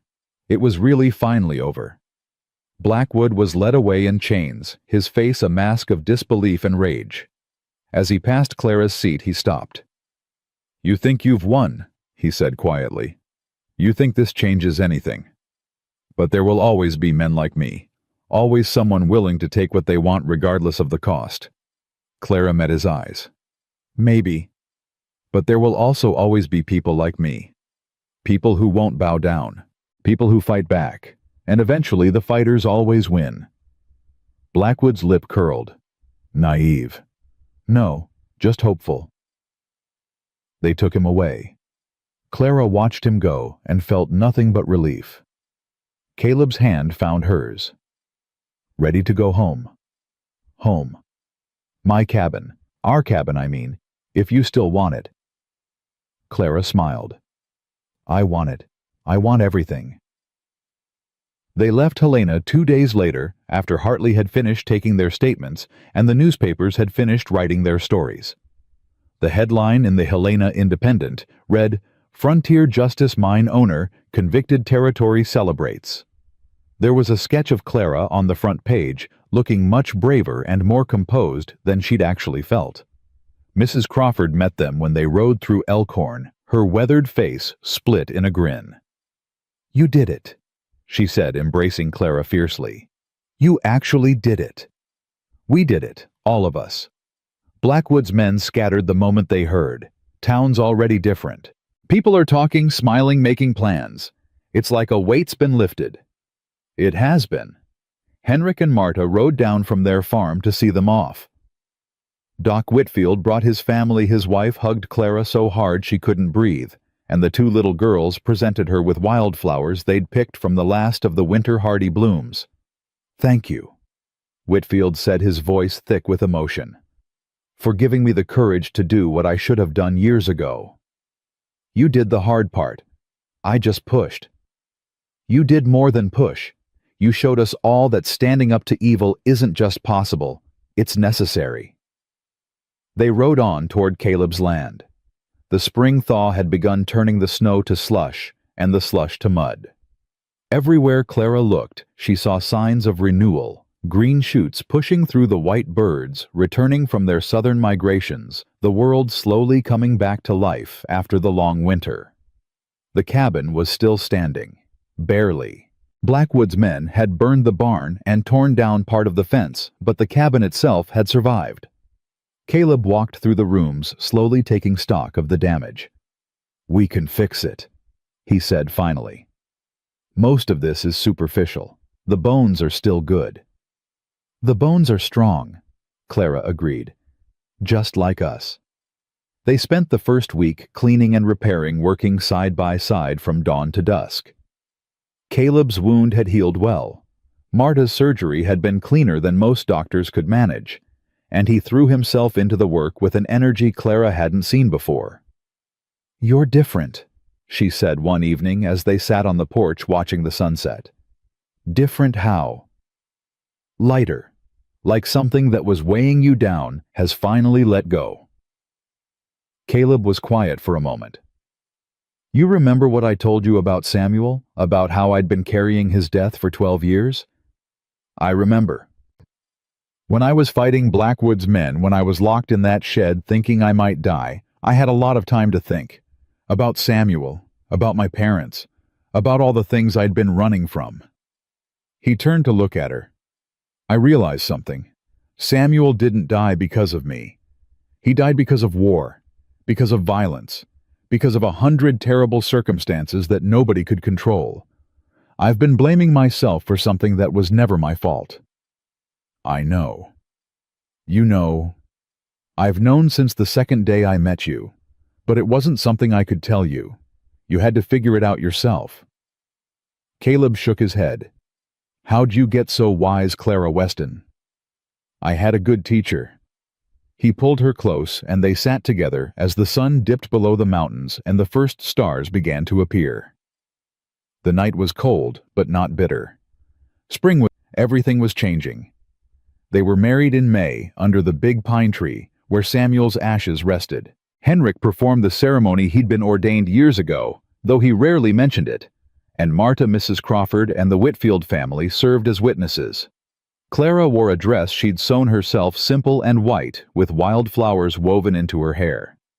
Caleb wore his best clothes, cleaned and pressed, and he couldn't stop smiling. Do you, Caleb Thornwood, take this woman to be your wife? I do. Do you, Clara Weston, take this man to be your husband? I do. Then by the power vested in me, I pronounce you man and wife. You may kiss the bride. Caleb kissed her softly, tenderly, while their small gathering cheered and the spring breeze stirred the branches above them. I love you, Mrs. Thornwood, he murmured against her lips. I love you too, Mr. Thornwood. They celebrated with a dinner that lasted until well past midnight, with food and music and laughter and stories. Clara danced with Caleb, with Henrik, with Doc Whitfield, with anyone who asked. She felt light, free, happy in a way she'd never known happiness could feel. When the last guest had gone and the cabin was quiet, Clara stood at the bedroom window, looking out at the land that was now hers, theirs. The mountains rose dark against the star-filled sky, and the wind whispered through the new leaves on the trees. Caleb came up behind her and wrapped his arms around her waist. What are you thinking about? Everything, nothing, the past, the future. She leaned back against him. I'm thinking about how different my life is now compared to 6 months ago. How different I am. You're not that different. I am, though.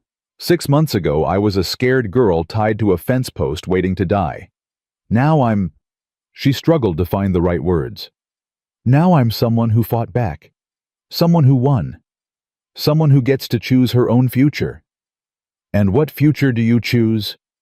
Clara turned in his arms, facing him. This one. Here. With you. Building something together day by day, year by year. Growing old on this land. Raising children. Being happy. That's a lot of future. I've got a lot of time to fill. He kissed her forehead, her cheeks, her lips. Then let's get started. Summer came and went. Fall painted the hills in gold and crimson. Another winter arrived, gentler than the last, and Clara welcomed it without fear. She'd learned to love the silence of the snow, the way it covered everything in white, and gave the world a chance to rest.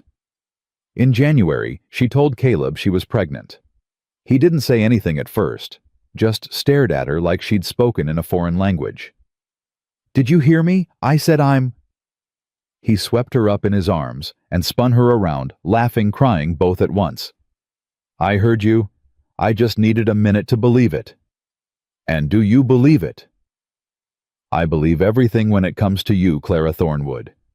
I believe in miracles. Their daughter was born the following September on a warm afternoon when the leaves were just beginning to turn. They named her Martha after Clara's mother, and she had Clara's dark hair and Caleb's blue eyes and a cry that could wake the dead. Clara held her daughter in her arms and felt a love so fierce it terrified her. This was what she'd been fighting for.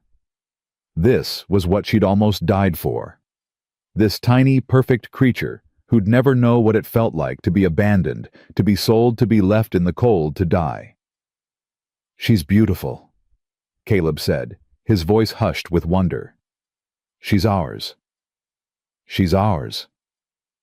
Clara looked at her husband, at her daughter, at the cabin that had become a home, and the land that had become a life. She thought about her mother, who'd made her promise to survive. She thought about her father, who'd lost his way and never found it again.